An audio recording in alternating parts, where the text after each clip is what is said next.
मैं आज बांग्लादेश और इंडिया की बात करने आया हूँ और मेरा ये कहना है कि बांग्लादेश अगर पाकिस्तान के साथ कोई भी मेलजोल बढ़ाता है और इंडिया के खिलाफ कोई भी काम करता है, यहाँ तक कि मैं तो ये कहूँगा कि बांग्लादेश चाइना के साथ भी कोई भी मेलजोल बढ़ाता है, जहाँ तक इकोनॉमिक कोऑपरेशन का सवाल है तो कोई प्रॉब्लम नहीं है। लेकिन अगर कोई मिलिट्री अलायंस है और भारत के खिलाफ कोई भी काम कर रहा है तो भारत के प्राइम मिनिस्टर को तो यही पोजीशन लेनी चाहिए कि बांग्लादेश को आज़ाद कराने में भारत ने जो बलिदान दिया है, और भारत ईस्ट और वेस्ट दोनों फ्रंट से लड़ा था, क्योंकि 1971 में ईस्ट पाकिस्तान और वेस्ट पाकिस्तान थे। और जहाँ तक कि मुझे मेरा नॉलेज है कि कम से कम 2 मिलियन औरतों पर बलात्कार हुआ था बांग्लादेश में, बांग्लादेशी औरतों के साथ। मैं सिर्फ ये कहना चाहता हूँ कि बांग्लादेश खुद तो अपने आप को आज़ाद कराने की कोई सिचुएशन में था ही नहीं। बांग्लादेश को आज़ाद कराने में और बांग्लादेश को आज़ादी दिलाने में भारत ने जो काम किया वो एक गिफ्ट है। आज 1971 के बाद 2025 में बांग्लादेश अगर इधर का उधर हो रहा है और ऐसा कोई भी बंदा बांग्लादेश की गवर्नमेंट में है कि जो बांग्लादेश के साथ पाकिस्तान के साथ मिलजोल बढ़ाता है तो उसको पाकिस्तानी एजेंट माना जाएगा। अगर वो चाइना के साथ ऐसा कोई मेलजोल बढ़ाना चाहता है जिससे भारत को नुकसान है, सोवरेनिटी को नुकसान है, या एक मिलिट्री अलायंस की वजह से एक नया बॉर्डर इश्यू हो सकता है, अगर इस सूरत हाल में हमारे बांग्लादेश के साथ कितने भी कोई भी डिस्प्यूट हो, लेकिन इसका मतलब ये नहीं है कि बांग्लादेश हमारे माथे पे बैठ के कोई बात करे। बांग्लादेश को ऐसा कोई हक नहीं बनता है, और उसकी आज़ादी इंडिया की सोवरेनिटी है, उसको चैलेंज करे वहाँ तक कभी भी बांग्लादेश नहीं जा सकता है। अगर बांग्लादेश ऐसा कोई भी काम करता है तो बांग्लादेश पर पहला ही अधिकार भारत का होगा। ये बात नरेंद्र मोदी को बांग्लादेश के प्राइम मिनिस्टर को कह देना चाहिए कि अगर आपने ऐसा कोई भी कदम उठाया जिससे भारत को नुकसान है, या सोवरेनिटी को नुकसान है, या सेफ्टी रिस्क है, या आप मिलिट्री अलायंस में पर्टिकुलरली इंडिया, पाकिस्तान और चाइना के साथ कोई भी काम करते हो, इतना याद रखना कि बांग्लादेश को आज़ाद करने वाला भारत था, करवाने वाला। यहाँ तक नौबत आ गई थी कि मिसेस इंदिरा गांधी को ब्रेजनेव की हेल्प लेनी पड़ी। अगर ब्रेजनेव ना होते तो हो सकता था कि इंडिया को अमेरिका के प्रेशर में पीछे हट जाना पड़ता, और अगर पीछे हट जाता और वहाँ पे अगर जो सैनिक थे पाकिस्तान के सोल्जर्स, वो आपके क्या हाल करता आपको उसका अंदाजा भी नहीं होगा। और ये कदम की वजह से भारत और अमेरिका के रिलेशन काफी साल तक स्ट्रेनियस रहे, यहाँ तक कि मैंने ऐसा सुना था कि किसिंजर ने मिसेस इंदिरा गांधी के लिए एक वर्ड का इस्तेमाल कर दिया था, बीच, जो काफ़ी सालों के बाद उन्होंने माफ़ी मांगी। लेकिन मेरा कहने का मतलब ये है कि बांग्लादेश के साथ आज़ाद कराने में इंडिया को जो तकलीफ हुई थी, तो आज बांग्लादेश को ऐसा कोई हक नहीं बनता है कि इस मुंह पर। मैं तो ये कहता हूँ कि बांग्लादेश जैसे कंट्री को पाकिस्तान में कोई डिप्लोमेटिक रिलेशन भी नहीं रखना चाहिए, कोई ट्रेड भी नहीं होना चाहिए, इनकी कोई डिप्लोमेसी की मीन्स एम्बेसी नहीं होनी चाहिए, और पाकिस्तान की कोई एम्बेसी बांग्लादेश में नहीं होनी चाहिए। तो आप किस तरह से इनकी विजिट कर रहे हो? दुआ कोई शर्म नाम की कोई चीज़ है, इज्जत नाम की कोई चीज़ है? उस औरतों को नाम पर सोचे कि जिन पर बलात्कार हुआ है, उसके बारे में सोचे। वो लोग जिन्होंने अपनी जान गंवाई है बांग्लादेश में, बांग्लादेशियों ने आज़ाद कराने में, उसके बारे में तो सोचो। शर्म आनी चाहिए आप लोगों को।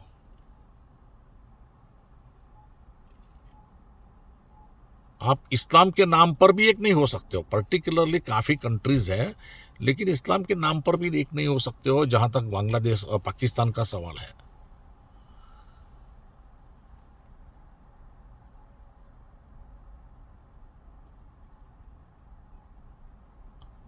तो मैं प्राइम मिनिस्टर मोदी से यही कहूंगा कि सख्त शब्दों में बांग्लादेश को ये कह दे कि अगर आपने कोई भी मेल जोल चाइना से बढ़ाया या आपने कोई भी मेल जोल पाकिस्तान से बढ़ाया जिससे इंडिया की सोवरेनिटी को रिस्क है, इस सूरत हाल में बांग्लादेश पर पहला अधिकार भारत का होगा और पहला लेजिस्लेशन आना चाहिए ये कि पहला बांग्लादेश पर अधिकार भारत का होना चाहिए। ये पहला फॉरेन पॉलिसी में होना चाहिए। नंबर 2 कि इसकी तैयारी अब से शुरू होनी चाहिए। और इसके बाद दूसरा कदम ये लेना चाहिए कि Bangladesh is a part and parcel of the territory of India. जिस तरह से जम्मू कश्मीर के बारे में कश्मीर को हिस्सा बना दिया इंडिया का, उसी तरह बांग्लादेश को हिस्सा बना देना चाहिए और एक नया मैप जो है जिसमें बांग्लादेश भी ऐड कर देना चाहिए। चाहे बांग्लादेश इसको इंटिमिडेशन समझे, लेकिन अपने शत्रु को इतना भी बड़ा नहीं होने देना चाहिए, क्योंकि कई बार शत्रु छोटे होते हैं और फिर वो लोग बाहर की हेल्प लेते हैं। और इंडिया को अपनी एक बरसों से हम देखिए गुलामी में तो जीते आए थे और अब प्रॉब्लम को बड़ा नहीं होने देना चाहिए। और यही हाल भारत के मुस्लिमों के साथ भी है। बाद में ऐसा ना हो कि पाकिस्तान के साथ वॉर हो जाए और अंदर से ये लोग इंटरनल एग्रेशन हमला कर दे। बहुत सोचे समझने की बात है, बहुत सख्ताई से काम लेना चाहिए और वक्त शुरू होता है अब। इसमें जरा भी कोई भी गुंजाइश नहीं है। सवाल ये नहीं है कि बांग्लादेश ने पाकिस्तान से कोई बात किया, सवाल ये भी नहीं है कि बांग्लादेश से चाइना से कोई बात किया। सवाल ये है कि आपकी हिम्मत कैसे चली। इस लाइन में आपको एक कदम भी आगे बढ़ाना है तो इंडिया को पूछना चाहिए। अगर रसिया के साथ दोस्ती ना होती तो आप कहां पर होते आपको पता भी नहीं है। अगर आप पाकिस्तान के एक पोर्शन पार्ट बनकर रह जाते, इस पाकिस्तान बांग्लादेश का बी नहीं आता। आज वर्ल्ड में बांग्लादेश का बी भी नहीं होता। भारत पहला देश था जिसने आपको आज़ादी के बाद आपको अप्रूव किया था कंट्री में एज ए कंट्री। आपके वहां से निराश्रित आए थे इंडिया में 1 करोड़ या 2 करोड़। आपको इस चीज का ध्यान रखना चाहिए, वरना आपको हमने फर्स्ट क्लास एसी की जो ट्रीटमेंट दी है, हमें पता है कि आपको अनरिजर्व्ड कंपार्टमेंट की ट्रीटमेंट कैसे देनी चाहिए। ऐसे कंट्री के साथ तो कोई अच्छी तरह से बात भी नहीं करनी चाहिए। इसके साथ बॉसी टोन में ही बात करनी चाहिए, क्योंकि बांग्लादेश भारत के जितने भी राज्य है इस तरह का एक राज्य जैसा दिखता है। इसके साथ क्या बात हो सकती है, इसकी वैल्यू क्या हो सकती है।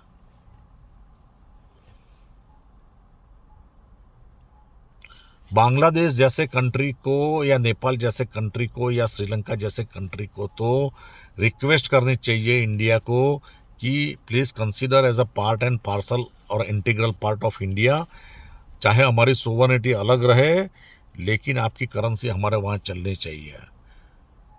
वही करेंसी को हम अडोप्ट करेंगे और आपकी जो 5 ईयर प्लान है उसमें आप हमें ऐड कर दो।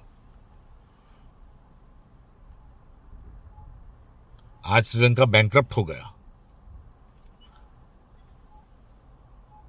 इसने बहुत सपोर्ट कर दिया पाकिस्तान को। क्या हुआ, कौन बचाने आया? इंडिया ने $2 बिलियन दिया। जब देखिए नेपाल में क्या हुआ, जब तक राजाशाही थी तब तक सब कुछ ठीक था। जैसे ही लोकशाही की एस्टैब्लिशमेंट हुई, कई लोग चाइना के एजेंट बन गए और अब कोई दूसरी भाषा में बात कर रहा है। इंडिया एक के बाद एक जो कहते हैं ना कि दुश्मन खड़ा कर रहा है, उसी वक्त उसको ठिकाने पे ला दो।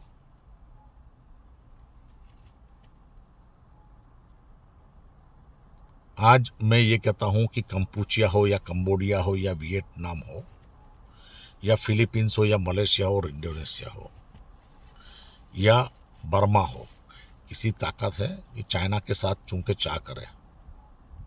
चाहे नॉर्थ कोरिया हो या साउथ कोरिया हो या मंगोलिया हो, किसी की ताकत है आगे पीछे किसी भी कंट्री की कि इधर से उधर कुछ करे। चाइना में वो ताकत है कि उनको ठिकाने पे ला दे। हमें हमारे पड़ोसी राष्ट्र को किसी भी सूरत हाल में we can not allow them to be hostile और टर्न इनटू हॉस्टिलिटी, और we can not allow them to be a friend of our, to be friend और alliance of our hostile nations. And particularly दो country को बहुत watch में रखने जैसे है, और वो है पाकिस्तान और चाइना। और इसके लिए अगर अमेरिका के साथ अगर दोस्ती बढ़ानी पड़े, आप बेशक आप दोस्ती बढ़ाएं अमेरिका के साथ। अमेरिका ही एक कंट्री ऐसा है जो इंडिया को बचा सकता है। जिस तरह से 1962 की वॉर में अमेरिका ने 2 बॉम्बर भेजे थे, वरना हमारे कलकत्ता भी चला जाता। हमारे में क्या ताकत है चाइना के साथ लड़ने की? इन लोगों को तो सबक सिखाने की भी जरूरत नहीं है।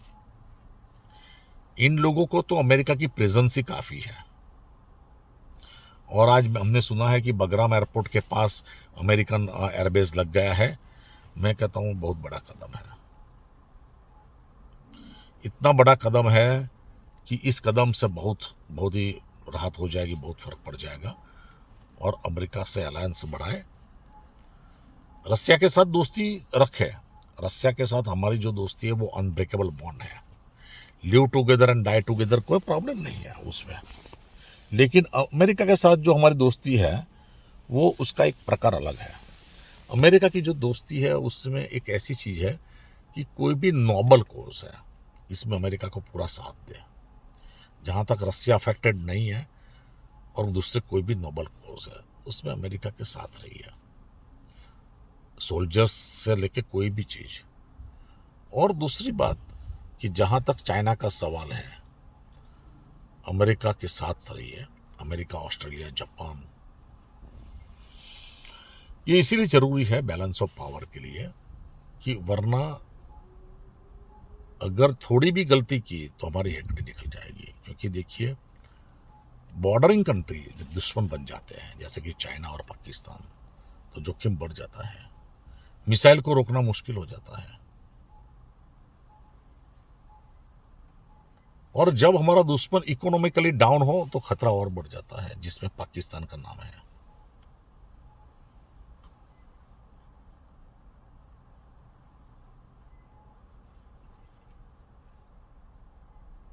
रशिया के साथ की दोस्ती एक ऐसी दोस्ती है जिसमें हमारा जो जो साथ सहकार रशिया के साथ है, लेकिन वो एक अलग किस्म की दोस्ती है। इससे अमेरिका की दोस्ती के साथ कोई लेना देना नहीं है। वर्ल्ड में देखिए अमेरिका का रोल क्या है। मैं आपको एक बात बताऊं कि अमेरिका एक ऐसा ब्लेस्ड कंट्री है, ब्लेस भगवान की ब्लेसिंग है। इस कंट्री का जो ज्योग्राफिकल आप देखिए, इसका एरिया देखें, मैप पर इसका ये देखें, शेप देखें। अमेरिका के साथ पास पहुंचना किसी भी कंट्री के लिए पॉसिबल नहीं, सिवा कि वो मैक्सिको या कनाडा के पास आ जाए। वरना अमेरिका के साथ लड़ना है तो उसको सी रूट, सामने सी है, एक और अटलांटिक, एक और पैसिफिक है। और वर्ल्ड वॉर 1 और वर्ल्ड वॉर 2 में अमेरिका ने जो काम किया है, जो रोल प्ले किया है, और इतना ताकतवर कंट्री है, $750 बिलियन का बजट, ऑफिशियल बजट है, और खुद वेपन्स बनाता है। ये वेपन सप्लायर है वर्ल्ड वाइड, और उसके वेपन्स बहुत सुपीरियर होते हैं टेक्नोलॉजिकली।